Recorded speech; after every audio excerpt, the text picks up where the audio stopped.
boy, those debates, huh? Think about it. I mean, the time that we're living in, what we witnessed the other night between President Donald Trump and former Vice President Joe Biden. This, folks, is one of the most important times in American political history. In the modern politics, I absolutely believe that this is one of our most important and most necessary elections. You have to get up. You have to get out there and vote. Thank you so much for joining the Sarah Carter Show. And I have so much I want to share with you today. I have also two really super fun, wonderful patriots on the show. I have Corey Lewandowski and David Bossie. These guys are President Trump's closest allies, one of his closest allies, and they know the inside scoop on everything White House, right? So they're out there working every day, traveling the country, talking to folks just like yourselves at events, and really trying to get people to understand the America First platform and why President Trump is so necessary for our nation and why it is so important that we actually go out and vote at the polls, right? Unless you get an absentee ballot. We've heard this over and over again. There's a lot of concern right now with what's happening. I was actually just watching a video on Twitter. Jack Prosbiak posted it up. And it was of a guy who walks into it's a warehouse in Philadelphia where they're storing all of the voting machines and tons of boxes that appear to be ballot boxes. And he's just walking through the warehouse and he was saying, hi, hey, anybody there? The door was open. I'm coming in, and he's videotaping everything. Jack Prosbiak just pushed that out on his Twitter account. I think that's something we should all be concerned about. What's going on? Why isn't that secure? Why isn't it secure? And it just shows you universal mail-in ballots are dangerous. So we're going to be talking to Dave Bossie and Corey Lewandowski. And let me tell you, you're not going to want to miss this interview. It's huge. It took me forever, by the way, to get them on the show because there was a lot of back and forth as to what time they could come on because they're just so dang busy. So they were everywhere. They were like, oh, I could come on at 3. No, I could come on 3:40. No, I could come on at 12 noon. It was back and forth. And I thought, man, I'm never going to get them on this show today. And they made the time and they were on the show. And I'm so grateful for it and so thankful for them being with us today and being able to tell you their story. Here's something really funny about the debate before I go right into that is the Babylon Bee. And I have to hold this because Jenny made a copy of this for me, and it is hilarious. I got to tell you, here's the headline. If you guys don't go there for a good laugh, you should. If you have a bad day, just go to the Babylon Bee. And by the way, I don't know anybody there, and I have no affiliation with them. It's just fun stuff. The headline is CNN pre-debate poll shows Biden clearly won debate by 98%. I think that's so funny because that's always what happens, right? It's always like, that they have already written the story that Biden won. It's just the way it is. It's what everybody in America is used to now. We've been through 4 years of these shenanigans and it's not stopping. And we saw that when Comey testified, right? We saw that. In fact, you know what, Greg? Let's go ahead and play Mike Lee. This is Senator Mike Lee from the great state of Utah. He's a wonderful, wonderful man who isn't afraid to put anybody on the spot. Let's play that clip. You don't install a wasp nest in your child's bedroom and then express surprise when the child gets bitten by wasps. You don't adopt an ex parte process and then express surprise and outrage when it goes completely unsupervised and off the rails. This is an issue that's neither Republican nor Democrat. It's neither liberal nor conservative. This is a constitutional issue. This is a moral issue. And we've got big problems. We do have big problems. We have problems that are so big with the Foreign Intelligence Surveillance Act warrants. Particularly, we saw it with the one that was taken out on Carter Page and the malfeasance going on inside the FBI and inside our intelligence community. And I've been saying this from the beginning, even before all of the extra evidence came out. I mean, we had enough evidence before. Now we have mountains and mountains and mountains of evidence that actually show that the only people that were actually conspiring and colluding with the Russians, with the FSB and their GRU were actually Democrats, unwitting or wittingly. Isn't that what John Brennan always likes to say at his hearings? Unwitting or wittingly. It was them. It was the Democrats who did that. But before I go any further, one of my very, very, very good friends is Mike Lindell. And only because I met him years ago, he was on the podcast. I love this man because his story is remarkable. He's changed his life. He is a God-fearing Christian. He's a good person who believes in this country, a true patriot. But beyond all of that, I love his products. I love his Made in America products. I'm not just saying that because they're made in America. I'm saying that because they are truly some of the best products I have ever had, ever. And one of those is the Giza sheets. These Giza sheets are so amazing. They're so soft and beautiful. And I've washed mine over and over and they look like new. And he has a passion for this. He's not, when he comes out, he doesn't just talk about his products. He talks about how much he loves his country and why these products are so important. I think that's why he's so successful. And I'll talk to you about all the other products that I use too, that are Mike's, because I love them. And by the way, my pets love them too. We have the dog beds. We have my husband's new guide dog. He's just loving his big old dog bed that I got from MyPillow too. So this is all about MyPillow.com. And he didn't stop by simply creating the best pillow. Mike created the new Giza Dream bed sheets. And I'm telling you, on my bed, they not only look great, they feel great, which means an even better night's sleep for me and for my husband. And in my busy schedule, I need that. I really need that.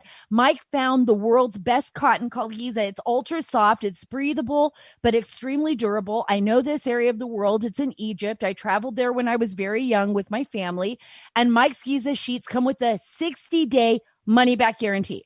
So you're listening to me right now and you're like, I don't want to spend any money on sheets unless I know I like them. Well, guess what? You have 60 days and a 10-year warranty. Who gives you that on sheets, right?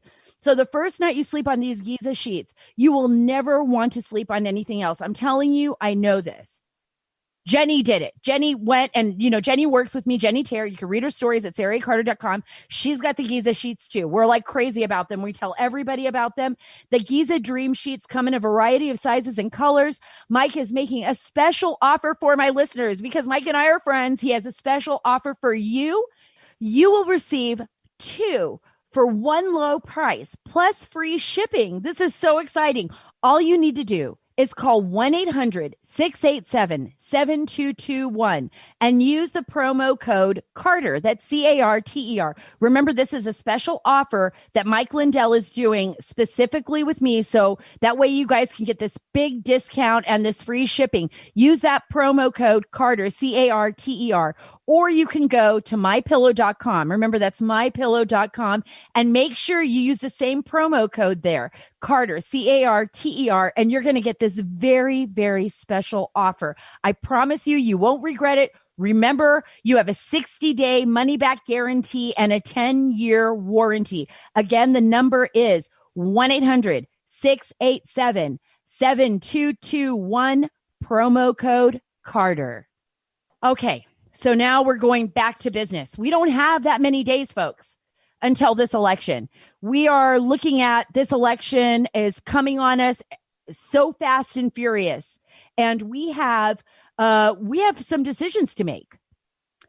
Some people have said to me, there's a lot of talk about this is America versus socialism, Trump versus socialism. It is. This is about people that do not believe in law and order. They're telling you every single day. Look at what Kamala Harris has said about law and order. Look at the bail funds that she's supported. Look at what's happening across our nation, in Portland, in Seattle, in Kenosha, Wisconsin, in Philadelphia, Pennsylvania. Look at what's happening with the riots. Look at the rise of Antifa, these anti-fascists. And by the way, anybody who tells you that it's just an idea, that it's not real, they are full of it and they are lying to you, or at least they want to believe that, right? That's how everything starts, people. It all starts with an idea, right? So Al-Qaeda was an idea, right? I'm not saying Antifa is Al-Qaeda. It's two different things. But Al-Qaeda was just an idea in the beginning. Islamic State was just an idea in the beginning until somebody figures out how to harness that idea and to harness the potential and to harness those people, these young, radical youth that are being indoctrinated in the universities. You want me to tell you who the leaders of Antifa are? They are people inside the universities that are instigating this and pushing young students to riot in the streets, that say it's okay to use violence. It's not okay to be violent. One, it's not okay for a police officer, a law enforcement officer to cross the line, and they need to be held accountable for anything and everything that they do, right? We expect, just like I expected the FBI, just like I expected the CIA, just like I expect the Department of Justice to be held accountable for what they do, because they're the ones that are supposed to be protecting us, right? We're supposed to be trusting of these institutions. And when they break that trust, it's very difficult to gain it back. So I agree. We can have law enforcement officers harming anyone. I do not believe, however, and nobody jumped down my throat for this, because I talk to cops all the time. I'm half Cuban. My mom was from Cuba. And, and I talk to cops, and I have friends that are cops that are Black, that are white, that are Asian. I mean, the whole across the board, Latinos, all over the place. I do not believe that there is systemic racism in this country. I believe there are racists in this country. Yeah, absolutely. I don't believe it's systemic. I believe there's bad training too involved. And I think we need to look at all of it. I think there can be racists, and there could be bad training, and there could be a combination of those two happening. And we ought to hold those people accountable. But I don't believe in riling up every young person across the country and pushing them across the nation, to tear apart their communities and the communities that need them most. I don't believe it. This president is a president of law and order. And what Kamala Harris and Joe Biden have proposed is unbelievable. I mean, you want to defund the police, you want to take away law and order. Watch what happens to communities. Look at what's happening right now in our communities in Democratic run states. Look at what's happening. I can tell you this. David Bossie, who's coming up in a little bit, and Corey Lewandowski are going to be talking about it. I have another thing I want to talk about, and I'm going to make it quick. And I know I've got to go right into my interview, but I'm going to talk a little bit about what's happening with the tech world and how they're trying to stifle our First Amendment right to free speech. These are platforms that are supposed to allow us, the American people, to talk, to share ideas. But now they're acting like publicists. Well, you know what? Before I go there, right? And I'm only gonna touch on it for a few minutes because I got to get to the interview. But before I go there, I'm going to talk about things that smell, right? Because that smells, that stinks.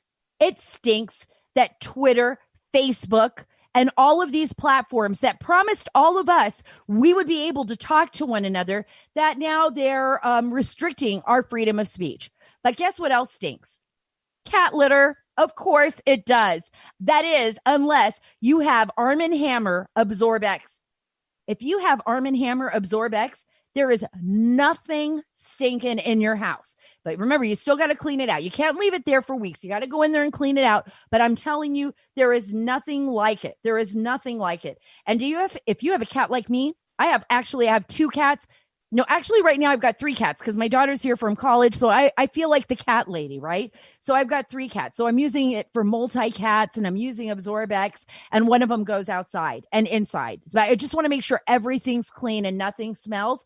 I get Arm & Hammer Absorb-X. You know that nothing smells worse than wet litter. But luckily, Arm & Hammer, it has that solution. Nothing is going to go wrong if you got this in your house. That is, unless you don't clean it out. It absorbs wetness in seconds, taking that wet odor out of the picture. You just go to armandhammer.com/bounty. That's armandhammer.com/bounty, and you'll get $4 off your box and quick absorbing Absorb-X. Okay, wait, hold on. Go to armandhammer.com/bounty and get $4 off your box of quick absorbing Absorb-X, and have a nice dry day. New Absorb-X from Arm & Hammer. More power to you. Okay, let's go back to power. Who has the power? The people that control the information. That's who has the power. And the power is there at Twitter and Facebook and, Instagram and all these social media platforms. And that power is so concerning. Because at first, when we all joined these platforms, we thought, wow, we're going to be able to communicate with one another. We're going to be able to talk about politics, policy, put things out there. Of course, we don't want people crossing the line. We don't want anything out there that's obscene or something that targets children. That should be definitely monitored or removed. And we don't want the Russians and the Chinese and whoever, who knows though? We can think for ourselves. How do we know? What's going on there? Most of us can think for ourselves. We don't think we're going to be manipulated. But okay, I get that. But what happens when these platforms, these are publicly traded platforms, start to act like editors at a news organization? They start going through your stuff and they have 20-something people, people in their 20s, and everybody just kind of looking at your stuff. And if you don't agree with their political views, they start to basically shadow ban you. They put warnings on your content, even when it's just like me, like about college football. They put warnings on it. China, guess what? China does the same thing. They're able to do that. They do the same thing. I had Yoko Ishii on my podcast, and I got a message from YouTube. And Yoko Ishii, she's an activist in Japan. She's basically against China. Put her on my podcast. I get a message from YouTube saying that my podcast with Yoko Ishii was not advertiser friendly, and they basically tied me in knots for 3 weeks because they didn't like it. Who didn't like it? China? China didn't like it? These were supposed to be platforms for the American people.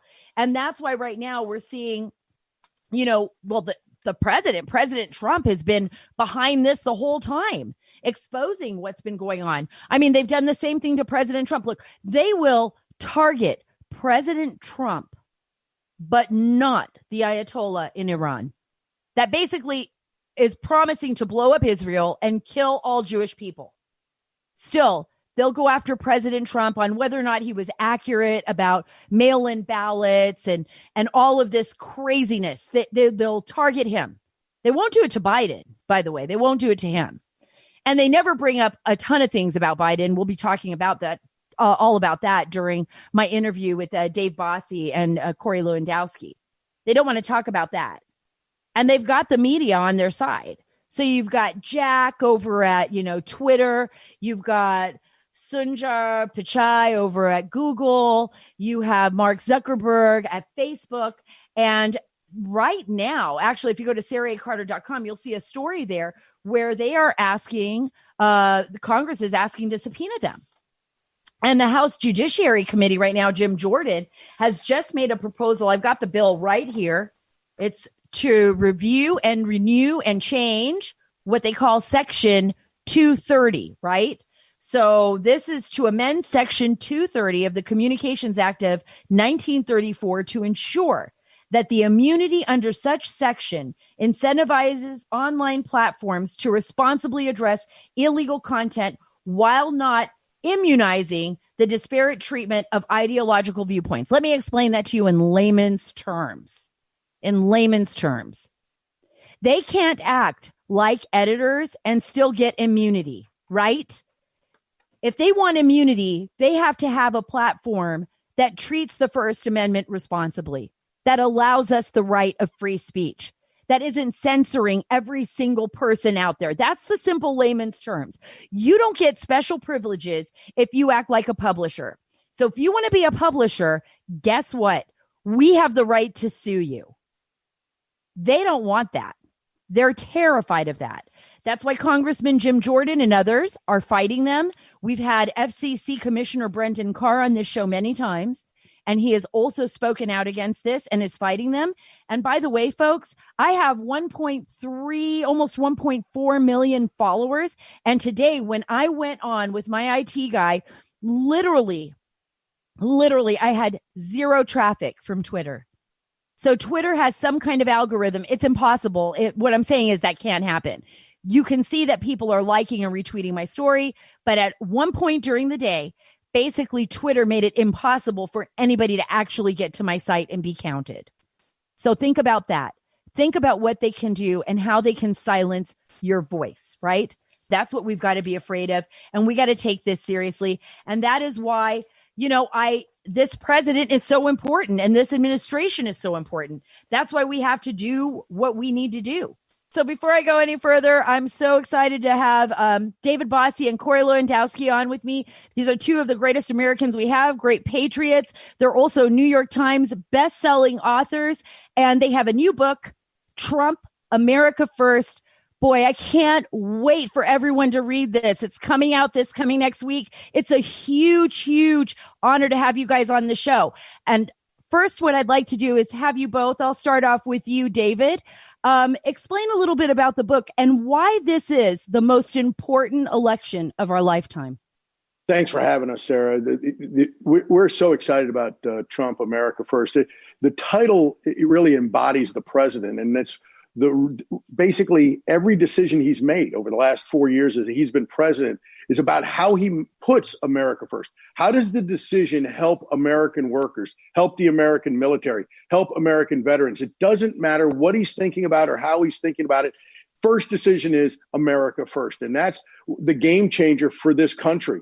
Over the last 4 years, we've gone away from the apology tour of Barack Obama and Joe Biden to a strong commander in chief. And this is what the book is about. It really is the behind the scenes, in the motorcades, in the Oval Office, on Air Force One, how we get to travel with the president, being at the rallies backstage. And then there's also the policy side of it, which is all of his unbelievable accomplishments. So we give people the opportunity to read in one place what the president has done so that they can talk to their friends and family and neighbors about why they should be for Donald Trump as well. So it's an exciting read. It's a fun read, and I think people will enjoy it. Well, both of you would know this because you're very close to President Trump. He has always relied on your advice. He's always stayed very close to you, whether you were in the White House or working for him on the outside.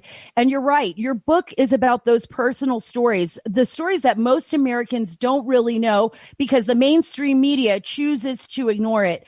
But he also is dealing with a lot of issues inside. Corey, I know that you have some real special stories. You've talked about them publicly already that are inside this book of people you've had to deal with, like General Kelly inside the White House, and the issues that really, I mean, this is it. I know I had to bring it up because it's so important. I'm going to let you tell the story, Corey. I'm going to let you tell it before I move on. Well, so look, I think I try and fight for the president every day. And sometimes I fight on TV. Sometimes I fight in front of Congress, sit in front of Jerry Nadler. And sometimes I get into a fist fight just outside the Oval Office with a retired 4-star Marine. So look, I fight all the time. And the reason I do it is they're not doing what the president asked them to do. I go and I fight for him because he fights for us every single day. So look, Trump America First is his fight for our country. And me on television or me outside the Oval Office getting into a fist fight with John Kelly. And I said, hey, John, we can do this one of two ways. We can go and sit down and solve this like two men in a room, or I can take off my jacket and I can kick the dog crap out of you outside. I don't care which one it is. I'll let you decide. And John decided he wanted to go in the room and sit down and have a conversation, which I thought was a good decision for him. But probably a really good decision. Because Corey, you actually, I mean, I've heard your story before, and David, I've heard yours, but you're just like every other American. One of the things that I think makes Trump and the people around President Trump so special is that you connect with everyday Americans. You know what it's like to work hard. You know how much a gallon of milk costs, right? You're the regular guy. You're able to listen, both of you, and work hard to make something out of your lives. But you've seen the other side of the tracks, right? I mean, you've been there.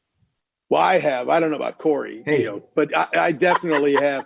Hey, Sarah, growing up poor, you get nothing to lose when you grow up poor, right? 100%. And look, and it's the truth. Yeah, we're just two hardworking guys that try to support this president every single day. It's what we do. It's what we've been doing for 5 years. We're not going to stop for the next 34 days.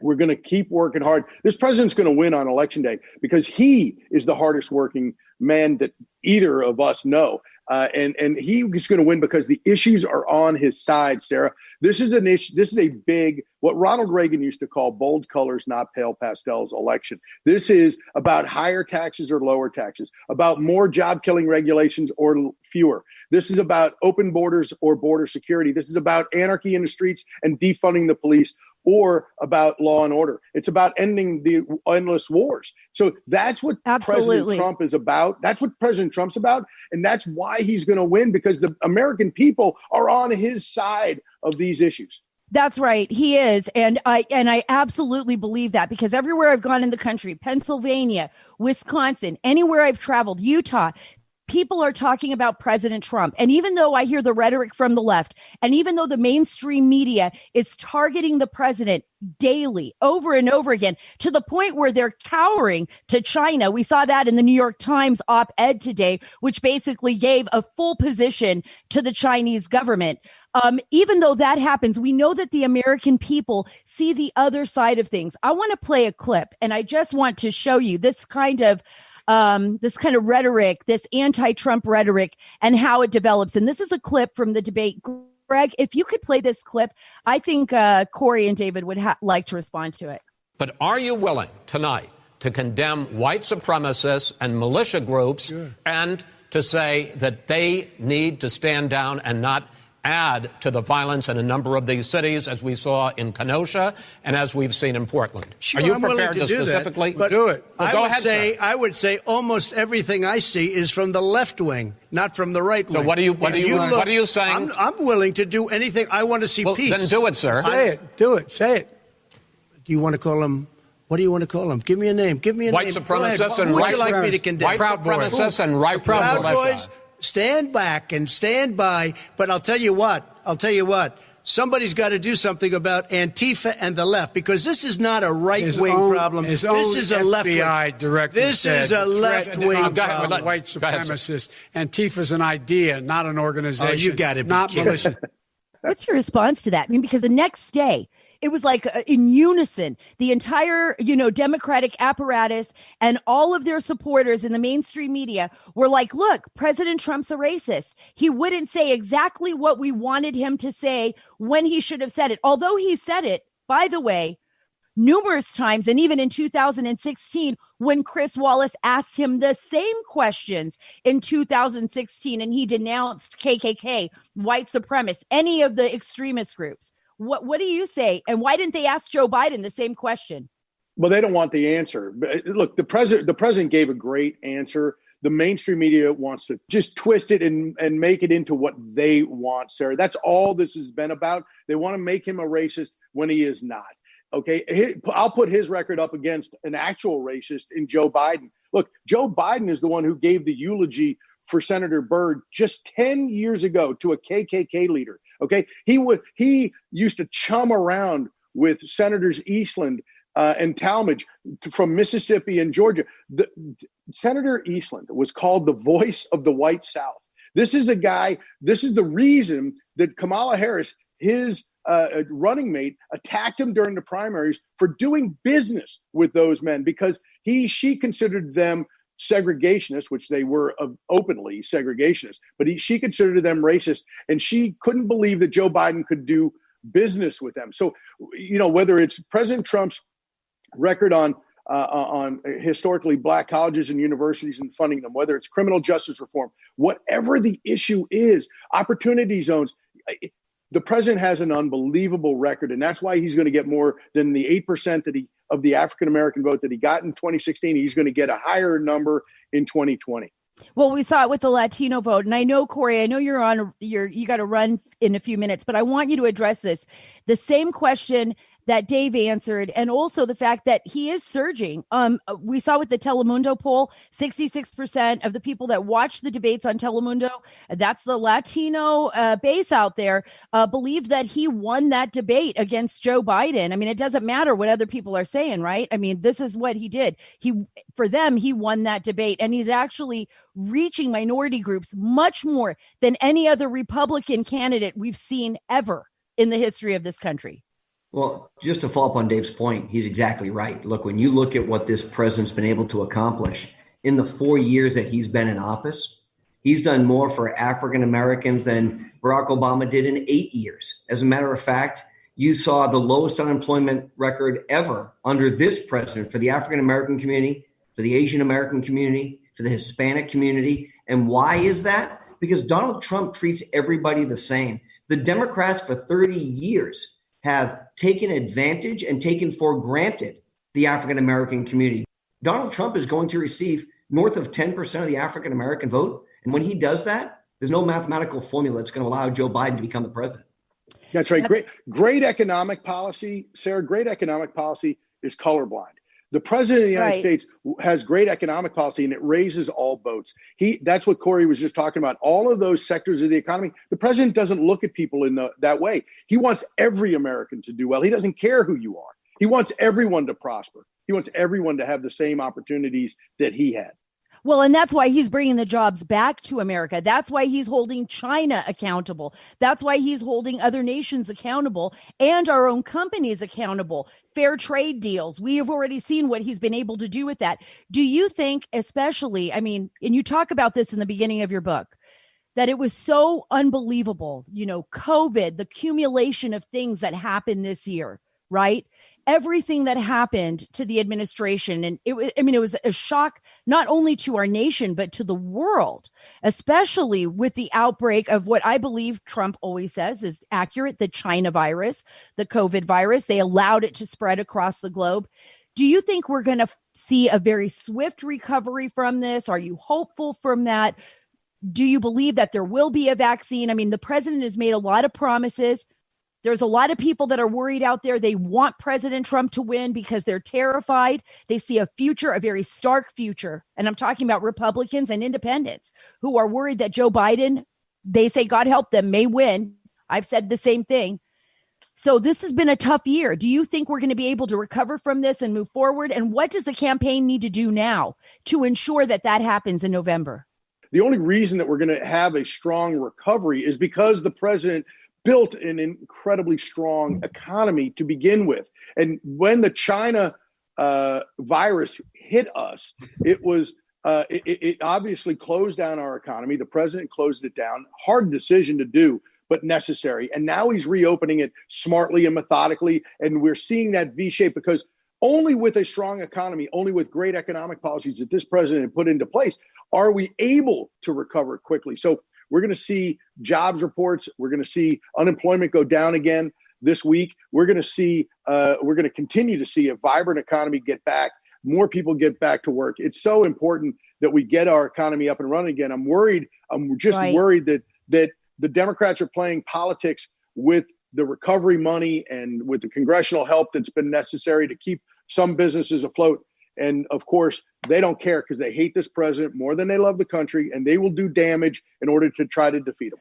Well, and businesses have suffered, and I'm so glad you're back, Corey, because I know you guys are in a rush, but I need to get this answer from you.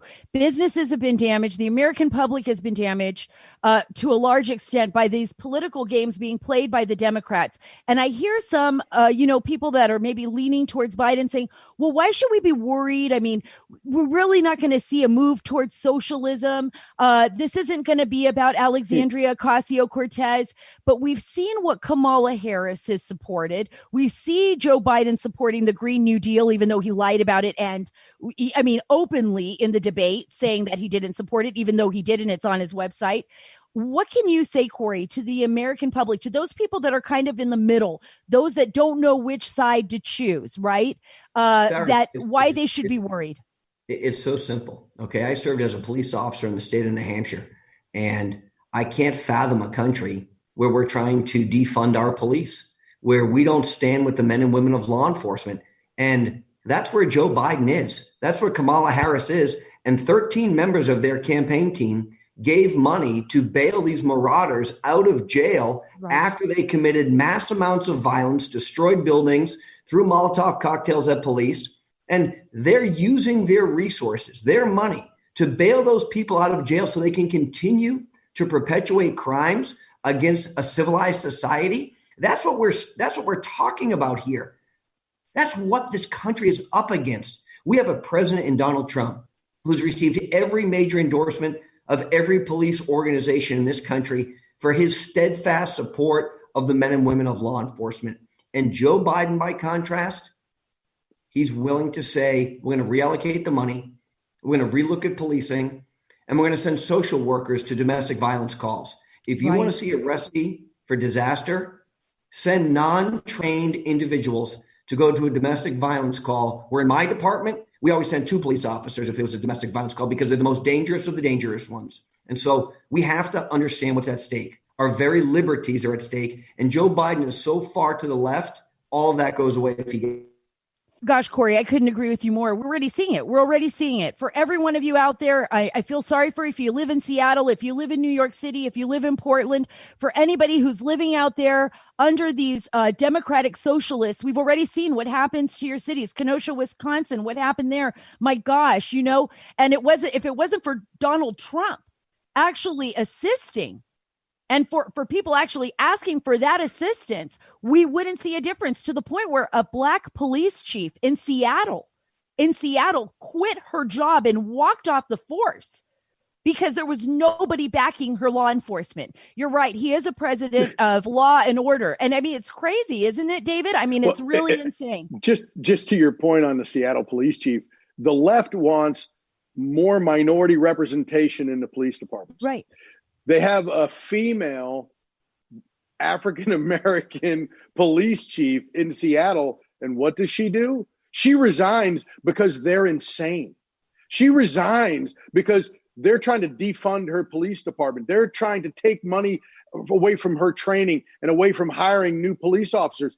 She resigns because she's not going to oversee the demise of a tremendous police department. She's not going to do it. So they have somebody who is exactly what they're calling for across the country. It's just she's not a left-wing lunatic. So she resigns as an honorable thing to do instead of overseeing what the mayor and the governor want to do to the Seattle Police Department. So it's really a tale of 2 cities, if you will.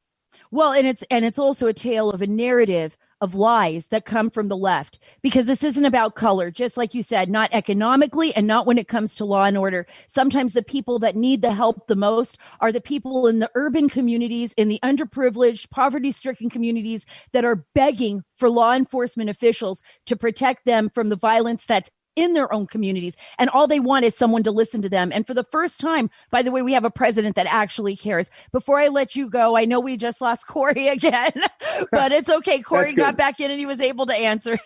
See, you guys are so great. I want every one of you out there to know that these 2 guys are the funniest people I know. I'm funny. That, Corey's not. No, Corey's not very funny. They'll always tell you how they feel about you, which is why Corey was rumbling or almost got into a rumble or a big fight with with General Kelly. With a Marine. That's awesome. Yeah. I know. That's a little shakeup, but it's a great story. You know the whole story, don't you, David? I kind of do. Yeah, it's okay. General Kelly threw him around like a rag doll. Don't let him say I say that, but no, look, this is because General Kelly didn't like how we had access to the president. He didn't like not controlling everything. And it's just, we're there to fight for the president, and we don't care who you are. And you could be a 4-star general. You could be the former Secretary of Homeland Security.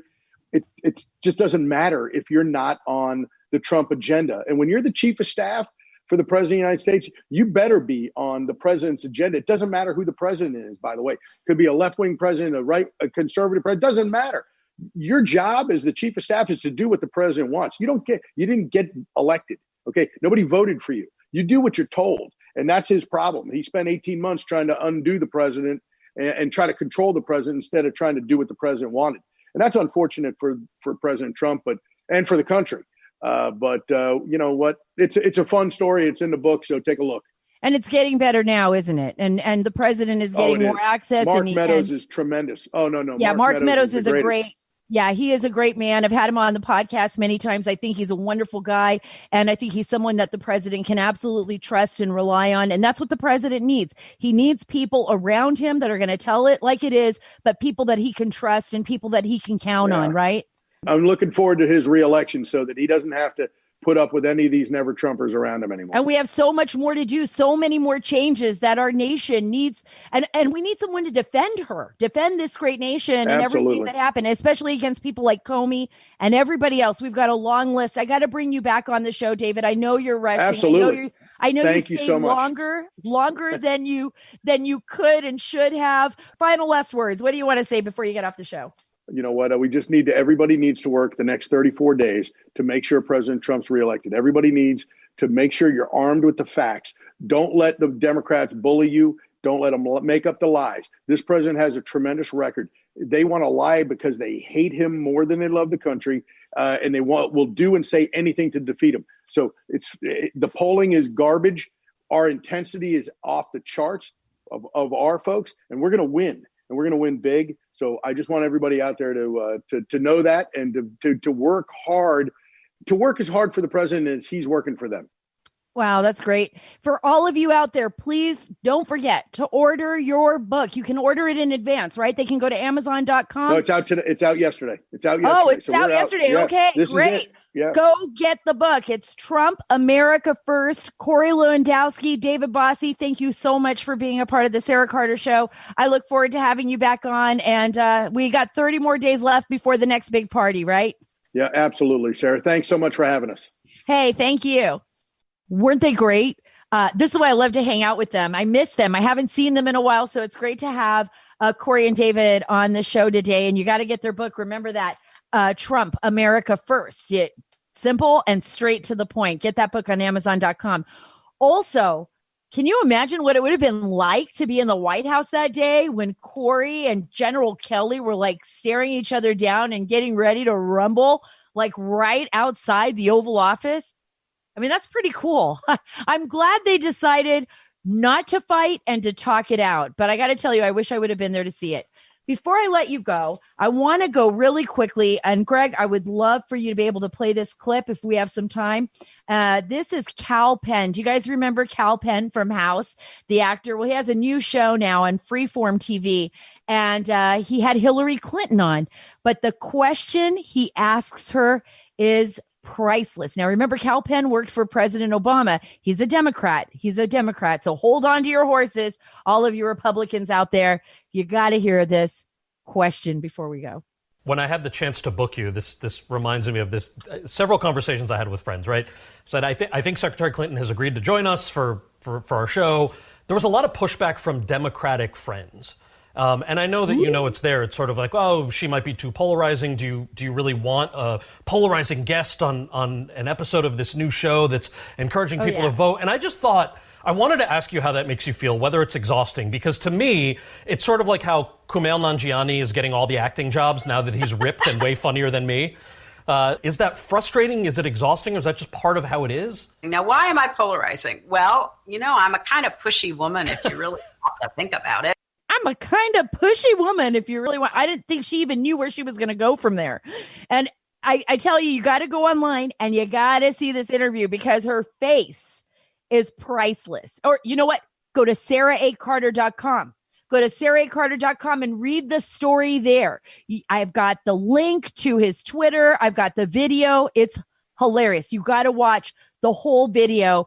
And you know what? You can make a drinking game out of it. I don't care. Whatever you want to do, have fun with it. Look, it's been great being with you. I'm so happy that we had this moment together and that I could share all those fun stories from Corey and David. Remember, you can follow me on Twitter at Sarah Carter DC, on YouTube at Sarah Carter, on Parler at Sarah Carter Official, and you can subscribe. Please subscribe, whether that's on Spotify or Apple, to our podcast and give us a 5-star rating. We read these reviews all the time.